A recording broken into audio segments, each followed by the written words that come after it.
সকলোকে স্বাগতম জনাই মোৰ নতুন এটি মিনি ব্লগ আৰম্ভ কৰিলোঁ।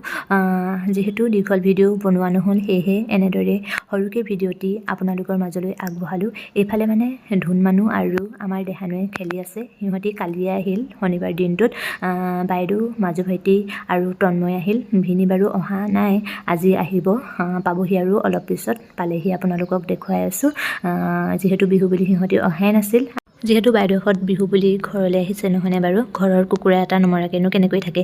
সেইকাৰণে দেউতাই ৰাতিপুৱাই কুকুৰা মাৰি কাটি মেলি সাজু কৰি থৈছে আৰু মায়েও ধুনীয়াকৈ মা মছলা দি সাজু কৰি থৈছে। এতিয়া খোৱাহে কথাই বনাই মেলি, আৰু সকলোৰে লগত মিলি জুলি খোৱা মজাই বেলেগ নহয়নে বাৰু। আৰু এইফালে আকৌ ভিনি আহি পালেহিয়ে। আপোনালোকক দেখুৱাম বুলি কৈছিলোঁ যে ভিনিয়ে আহিলে, সেইকাৰণে মানে দেখুৱাই দিলোঁ। আৰু এইফালে মানে কি বনোৱা হ'ল আজি বিহু বুলি তাকো দেখুৱাওঁ বুলি ল'লোঁ। এইফালে আলু, কুকুৰা মাংস অলপ জোল নিচিনা বনোৱা হ'ল। তাৰপিছত কালিয়ে মানে গাহৰি মাংস অনা আছিল। এইফালে গাহৰি মাংস ভিনিৰ বাবে দেই, আমি খালোঁৱে। তাৰপিছত এইফালে মাছ ফ্ৰাই কৰাই আছে, অকণমান গৰম কৰিলেই হ'ব।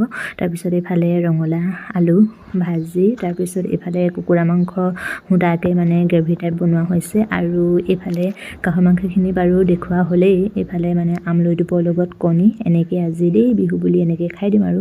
তাৰপিছত এইফালে খাই বৈ আজৰি হৈ মেলি গোটেইকেইটা ককায়েক ভায়েক সকলোৱে মিলি জুলি বক্সটো লগাই লৈছে। এইফালে গান বজাই পূৰা নাচিছে।